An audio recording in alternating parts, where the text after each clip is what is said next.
مطابق قانون جمهوری تاجیکستان درباره روزهای عید از 1 مارس سال 2005 همساله شنبه 3 ماه اپریل روزی پایتخت جمهوری تاجیکستان شهر دوشنبه تجلیل قرار می شود. امسال سنه مذکور به 19 اپریل راست آمد و آن با تنتنه تجلیل گردید. واقعا شهر دوشنبه در برابر پایتخت جمهوری صاحب استقلال تاجیکستان بودنش مرکز سیاسی و دیپلماتی، تاریخی و فرهنگی، علمی و ادبی و اقتصادی شناخته شده است. اهمیت تاریخی و باستانی شهر در آینه فرهنگ تمدن ملت جایگاه خاصه دارد و بارها در سیمپوزیوم و کنفرانس‌های سطح بین‌المللی و ویژه زیر عنوان دوشنبه شهر باستانی آریایی در شاهراه بزرگ ابریشم بررسی و معرفی گشته است. دوشنبه سال 1925 همچون پایتخت تاجیکستان مقام شهر را گرفت و طبق معلومات باستانشناسان این شهر تاریخ 2300 ساله دارد و در جاده شاهراه بزرگ ابریشم و رابطه مناطق زیادی ممالک شرق نقش محوری گذاشته است. دوشنبه در زمان صاحب استقلالی به مرحله نوی رشد قدم نهاد و امروز همچون شهر جوان و زیبا، شهر صلح و وحدت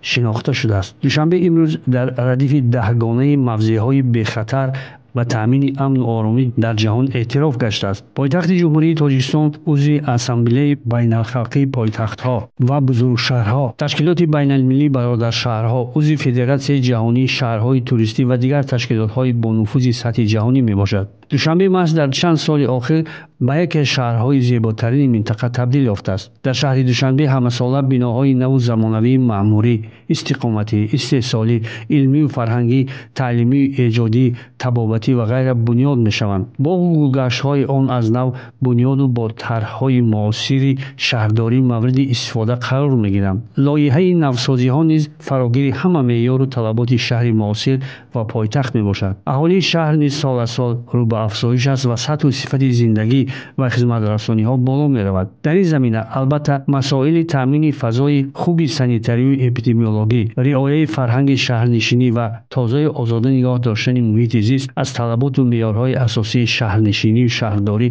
دانسته می‌شود. دوشنبه واقعاً آباد شده است، زیبا گشته است و تمام اینفراستراکچور ضروری برای پایتخت و ساکنانش روز از روز و سال از سال بنیاد و مورد عمل قرار می‌گیرند و مهم است که ساکنان و مهمانان پایتخت همه وقت در دایره طلبات و معیارهای شهرداری و شهرنشینی عمل نمایند و همه این دستاورد و زیبایی‌ها را حفظ کنند، قدر نمایند و ساکنان ارزنده این شهر باستانی و زیبا باشند.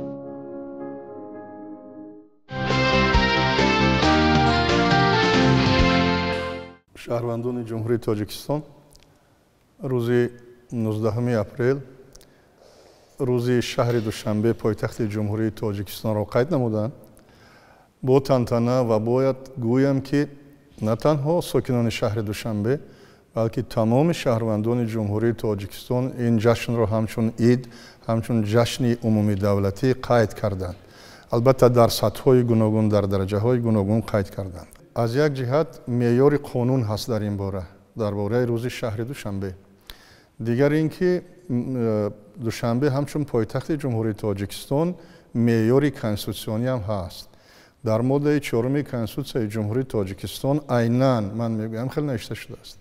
پایتخت جمهوری تاجیکستان شهر دوشنبه است. ماده 4 کنستیتوسیون جمهوری تاجیکستان است. مادامی که پایتخت مملکت مقام کنستیتوسیونی دارد، مادامی که پایتخت این مملکت مقام قانونی کنستیتوسیونی دارد، این گونه شهر در دنیا، البته اکثر شهرهای دنیا در کنستیتوسیون‌های دولتیشون پایتخت با مقام کنستیتوسیونی نایل است، اما هم پایتخت و هم روز جشنش در کم دولت‌ها وامیخورند.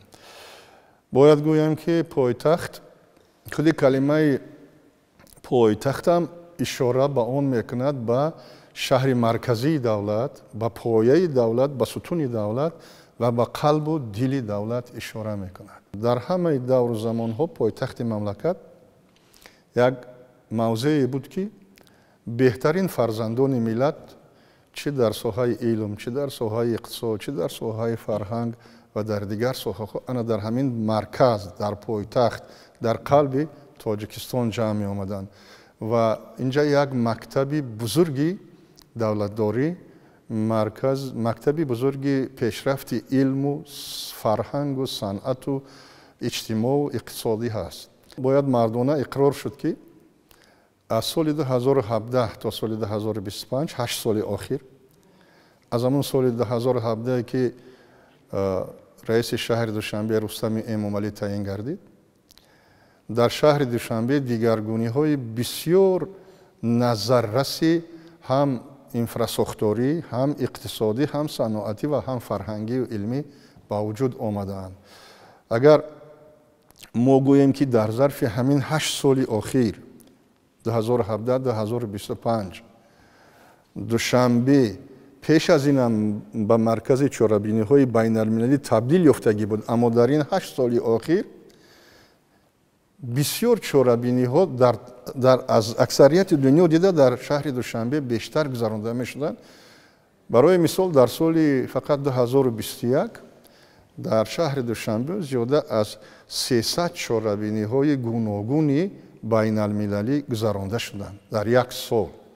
تصور کنید برای گذراندن این گونه چهاربینی زیاد از جهت شماره اینفراساختور در کار است، مهمانخانه‌ها در کار است، طربخانه‌ها در کار است، خب جایهای سیر و تماشا برای سیاحان در کار است.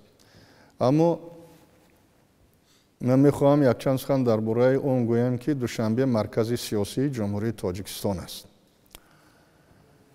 همه اداره ها، وزارت ها و کمیته هایی که با اداره کنی ساحه های گوناگون دولت مشغولند محض در شهر دوشنبه در پایتخت جای گیرند و از اینجا ایستاده با واسطه ساختارهای ولایتی و شهری ناحیوی خود تمام جمهوری را در سمت خود اداره میکنند و وکالتدار همین سمت های خودشان هستند.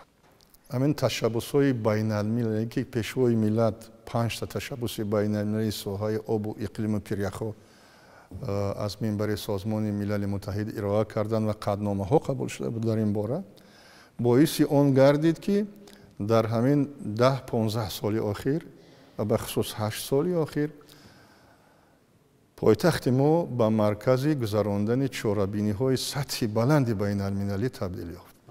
من یک چند مثال ما سال 1999 1100 سالگی دولت سامانیان قید کردیم. از تمام دولت‌های دنیا با اینجا مهمان‌ها دعوت کرده بودیم. تنها ژورنالیستانی که به اینجا آمدند و از این چهاربینی اخبار و نوار و خبرها را پخش کردند زیاده از 500 نفر بودند. یک تصور کنید که 500 نفر از پایتخت جمهوری تاجیکستان اخبار پخش میکنند، نوار پخش میکنند، خبر پخش میکنند، نه تنها درباره همین چهاربینی که اکنون گذشته ایستاده است. مثلا من در نظر دارم کنفرانسی بین المللی سطح بلند ماه سال 2018 درباره مبارزه با مقابل تروریسم و افراطگرایی خشونت‌آمیز. در این مسئله همین چیزایی که من گفتم با همین چهاربینی بین المللی تعلق داره و یک تصور کنید از این دیده بیشتر معرفی کنی جمهوری تاجیکستان دیگر از دست کی می‌بیاید؟ در تمام جهان این 500 نفری که آمده بودند تاجیکستان معرفی کردند، تاجیکستان به جهان شناسانیدند و جهان به تاجیکستان شناسانیدند. تمامی همین 5 تکلیفی که در ساحه آب و اقلیم هست و با واسطه سازمان ملل متحد قطعنامه قبول شده تصدیق شدند، همه چهاربینی‌هاشون همین 5 تا در شهر دوشنبه گذشت. 4 تاش گذشت، پنجمش ماه می میگذرد از 29 تا 31 ماه می. اکنون گپ در آن است که دوشنبه به مرکز سیاسی نه تنها جمهوری تاجیکستان بلکه به مرکز سیاسی منطقه و به مرکز سیاسی بین المللی تبدیل یافته است. ببینید چقدر اهمیت کلان دارد. فقط من همین چیزا میگویم که پایتخت به مثل پرچم، به مثل سرود ملی، به مثل نشان دولتی، پول ملی مقدسات است و پایتخت همچون مقدسات این دولت دوست داشتن در کار، نگاه و بین کردن در کار، تازه نگاه داشتن در کار، این یک نوع احترام به مقدسات ملی و دولتی به حساب می رود. در حدود شهر دوشنبه در عین زمان 17 عدد باغ‌های فرهنگی و فراغتی، یک مؤسسه دولتی باغ حیوانات، یک مؤسسه دولتی مرکز خدمت رسانی آبشاران و یک مؤسسه دولتی میدان استقلال فعالیت میکنن که در تمام این باغ‌های فرهنگی و فراغتی امروز سطح خدمت رسانی با تشریف کنندگان، با باشندگان، با سیاحان در سطح ضروری برآمده مانده شده است.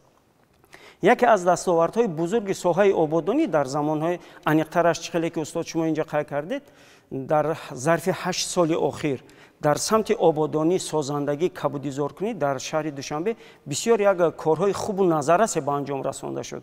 از جمله در ظرف همین طی سالهای اخیر عمیق‌ترش از سال 2017 تا سال 2025 در حدود شهر دوشنبه 5 عدد باغ‌های فرهنگی و فراغتی از نو ساخته به استفاده داده شدند.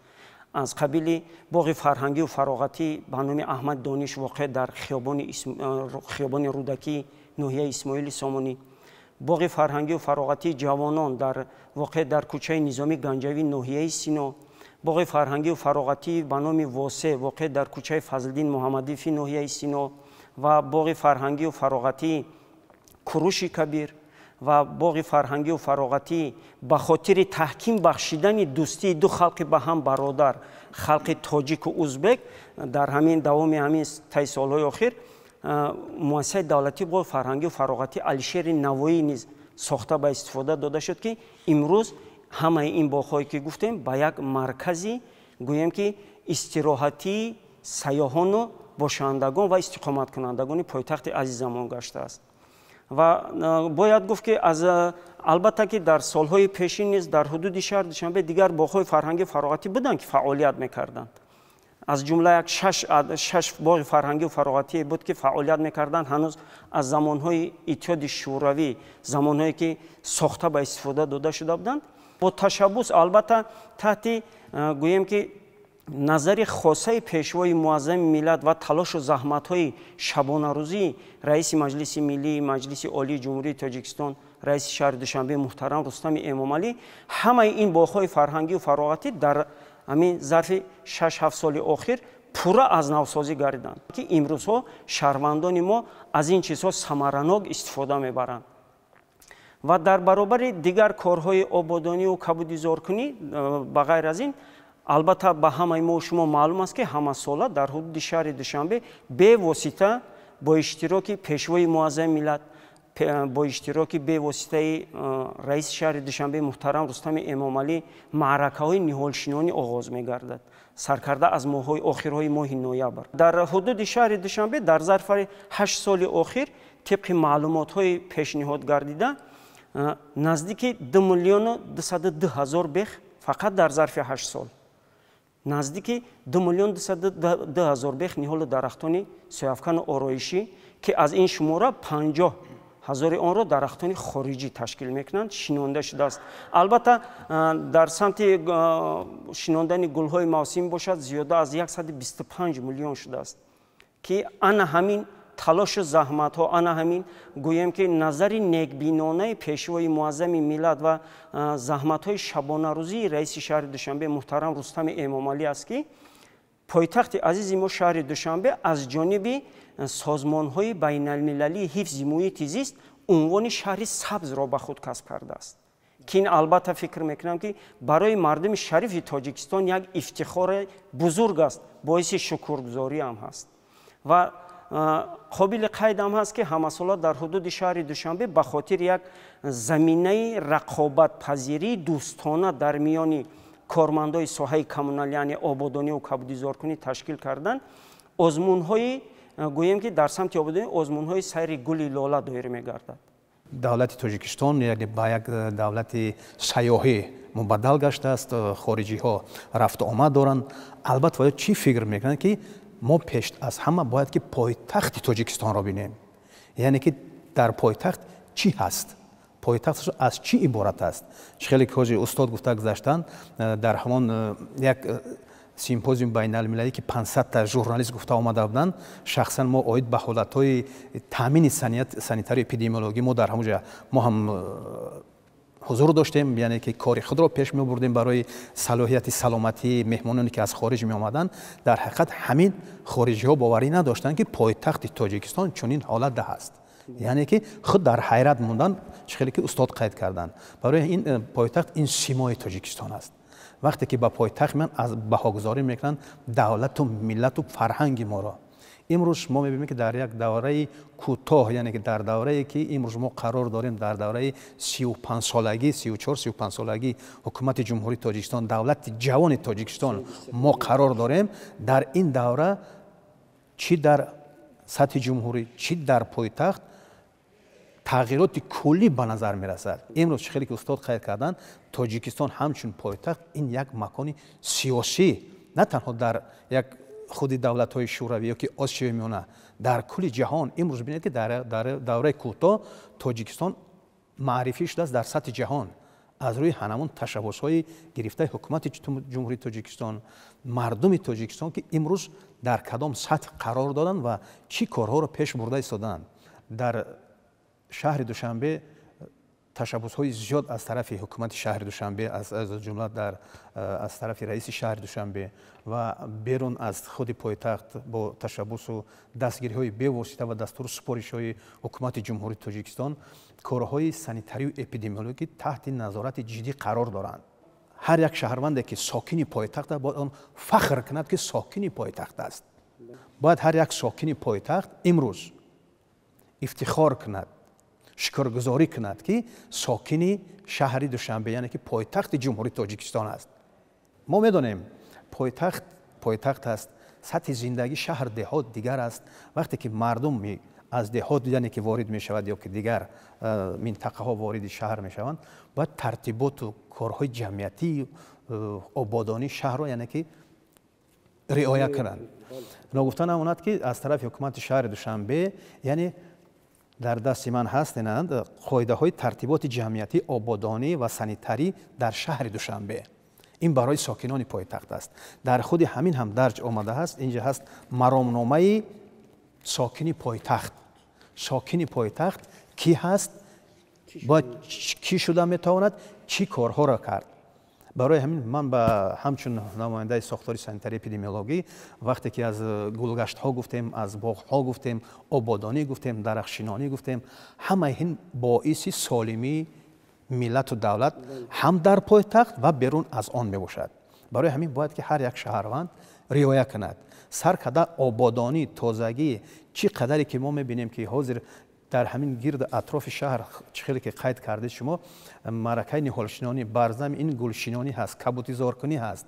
اما در بعضی حالت ها میبینیم که بعضی شهروندان با مهنت نفرانی که شبانه روزی خواهران هستند، مادران هستند، با گلشینانی با کارهای آبادانی سبزکاری سر کار دارند، به قدر آنها نمیرسند. بسیاری جایها را پایمال کرده میگذارند. اگر خوبتر میشد که همین شهروندان ما همین پایتخت رو خیلی که اصلا مثل یک گهوارک چشم این آینه ما هست پایتخت. وقتی ما خودمون به قدر مهنت یا دیگر که نرسیم کی میرسد؟ باید شهروندان ما همینجا باید که یک جایه یک دل به قدر مهنت و آبادانی خود پایتخت ما باید برسیم. نه تنها که ما در اینجا ساکن پایتختیم یا که ساکن منطقه دیگر. وقتی که ما وارد میشویم در کدام مکانی که نباشیم باید ما قدر کنیم. شکرانه همین تنجی و امانی صلح و ثبات کنیم که امروز دولت ما دولت صاحب استقلال است، دولت با امنیتش تامین است. دوشنبه اعضای اتحادیه برادرشهرها هست. گپ درباره وقتی که برادرشهرها می رود، شهر دوشنبه زیاده از 20 برادرشهرها دارد. اینها در همه قطعه‌های در 6 قطعه عالم هستند. من در آسیا، در اروپا، در افریقا، در امریکا، در همه جا هستند و شمارهشون از 20 زیاد است. 21مش شهر بیشکک شد وقتی که در خوجند امضا شد شهرنامه و اونجا برادر شهر دوشنبه بیشکک هم به همین شماره وارد گردید. 21مش میشه. برای چه همین اساسیات برادر شهرها در وارد شدن شهر دوشنبه اهمیت کلانی اقتصادی دارد؟ برای چی؟ برای اینکه این برادر شهرها با یکدیگر در تمام مسئله های ساختمانی پایتخت و دولت کمک میکنند. کمک مالیوی میکنند، کمک تکنیکی میکنند، کمک ذهنی و انسانی میکنند که با یکدیگر فایدهشون یا که سرمایه گذاریشون فایده بیاورد، یعنی سودی دو طرفه دارد. غیر از این در اساسیات برادر شهرها بغیر از مسئله های اقتصادی масъалаҳои фарҳангӣ, барпо кардани фестивал, конкурсҳо ё намоиши ҳунарҳои мардуми як давлат дар давлати дигар, дар бародаршаҳрҳо ман дар назар дорам, пойтахти давлатҳо дар назар ҳаст. аммо як мақсади дигар он аст ки бародаршаҳрҳо бештар сайёҳон аз бародаршаҳрҳо ба якдигар рафту омад доранд ва шумораи 21-мин шаҳре ки бо мо бо пойтахти азизи мо аҳди бародаршаҳрӣ бастанд Бишкек ҳаст ва дар ҳамин якчанд моҳе ки ина як моҳ зиёдтарак шуд, як моҳи пурра ҳам нашудааст, шумораи сайёҳон аз ҷумҳурии Қирғизистон ба ҷумҳурии Тоҷикистон якни маротиба зиёд шудааст. Тасаввур кунед. барои чӣ? Барое ки роҳу коммуникатсия кушода шуд, роҳи ҳавоӣ кушода шуд, роҳи оҳан кушода шуд. ин боиси пешрафти иқтисодиёт мешавад. дар шаҳри Душанбе барои рушди сайёҳӣ, барои умуман меҳмонҳо, барои чорабиниҳои байналмилалӣ тамоми инфраструктура мавҷуд аст, вагарна инҷа ягон чорабинӣ гузаронда намешавад. имконият нест. набинед, ҳозир дар шаҳри Душанбе 44 та меҳмонхона аст. 44 та. 101 та тарабхона ҳаст. тасаввур кунед. дар кадом намуди вақте ки сайёҳ мебиёяд ку ба пойтахт ва аввал дар фурудгоҳ ки фаромад, тасаввуроти аввалинаш аз ҳамон одамое ки хизмат мерасонанд дар фурудгоҳ дар бораи ин миллат, ин давлат тасаввуроти аввалинаш пайдо мешавад. аз либос, аз муомила, аз муошират, аз пешвоз, аз гусел. ино одатҳои соф миллии тоҷикии мо ҳастанд ку аз ин ҷиҳат мо аз дигарҳо фарқ мекунем дар меҳмоннавозӣ. барои ҳамин шаҳри Душанбе симои давлат аст. тамоми анаму сайёҳони дохилию хориҷие ки чи аз ҷумҳурӣ меоянд, чи аз хориҷи кишвар меоянд, албатта чале ки ҳозир шумо устод қайд кардед, аввал аз ҳамун тартиби хизматрасонӣ оғоз карда, ҳатман ки аз кӯчаву хиёбонҳо аз пойтахти азизи мо аввал дидан мекунанд ва ба тамоми ана ҳамун гӯем ки шароити имкониятҳои шаҳрдории имрӯза албатта ки як диққат, як назари ҷиддӣ равона мекунанд ва фикр мекунам ки дар ҳамин корҳои ободонӣ албатта чхеле ки устод инҷа бисёр суханҳои хуб гуфтанд дар бораи анамун шаҳрванди пойтахт будан, ин боиси ифтихор аст. ин тозагии кӯчаву хиёбонҳо сар мешавад аз ҳамун ҳар як истиқоматкунандаи сокини пойтахт ва дар гӯем ки то ба сатҳе ки кормандони соҳаи коммуналӣ меҳнатҳои шабонарӯзӣ мекунанд, бояд ба қадри анамун чхеле устод шумо қайд кардед, ба қадри анамун фақат метавонад сокини мо расид. имрӯз бояд ҳар як шаҳрванде ки аз дигар манотиқи ҷумҳурӣ ба пойтахт меояд, ҳатман аз ана ҳамин маромнома бояд ки истифода кунад, бояд ки тамоми қонуну қоидаҳои шаҳрдориро донад. барое ки Тоҷикистон, яъне ки пойтахти Тоҷикистон шаҳри Душанберо табдил додан ба як макони сиёсӣ дар худи пойтахт чӣ қадар навовариҳо сар карда аз меҳмонхонаҳо, гулгаштҳо гуфтем, дар баробари ин муассисаҳои тиббии замонавӣ сохта ба истифода дода шуданд ки имрӯз мардуми Тоҷикистон, асосан мардуми пойтахт барои табобат гирифтан ё барои ё ки барои муроҷиат кардан имрӯз танқисӣ намекашанд. пеш барои як табобати оддӣ гирифтан ё ки як ҷарроҳӣ гузарондан аз кишвар берун мешудем. аммо имрӯз бо ташаббуси бевоситаи ҳукумати ҷумҳурии Тоҷикистон, президенти ҷумҳурии Тоҷикистон дар пойтахт раиси шаҳри Душанбе ба воситаи дастури супоришиҳои ӯ ба вазорати тандурустӣ, яъне ки бо дастгирии ҳаматарафа ҳамаҷониба имрӯз вазорати тандурустӣ дар пойтахтро як макони яъне ки соҳаи тиб табдил доданд ки имрӯз мо танқисӣ ва мушкилоте надорем. дилхо ҷарроҳиҳое ки мешавад, табобатҳое мешавад, мушкилое ки дар соҳаи тандурустӣ мешавад, имрӯз дар пойтахт гузаронида мешаванд. ин ҳама шукронаи чи аст? истиқлолият аст, тинҷиву амонӣ аст, ободии пойтахт аст.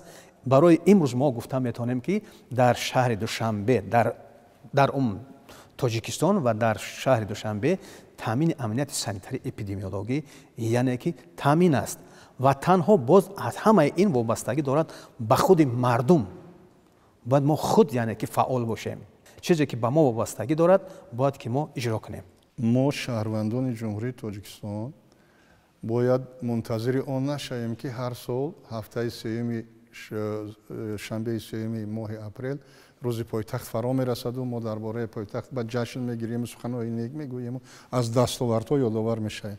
باید ما هر روزه همیشه مداوم باید انا همین چیزهایی که اینجا بیان شدن خودمان اجرا کنیم، چون که اینجا همه شرایط ها هستند.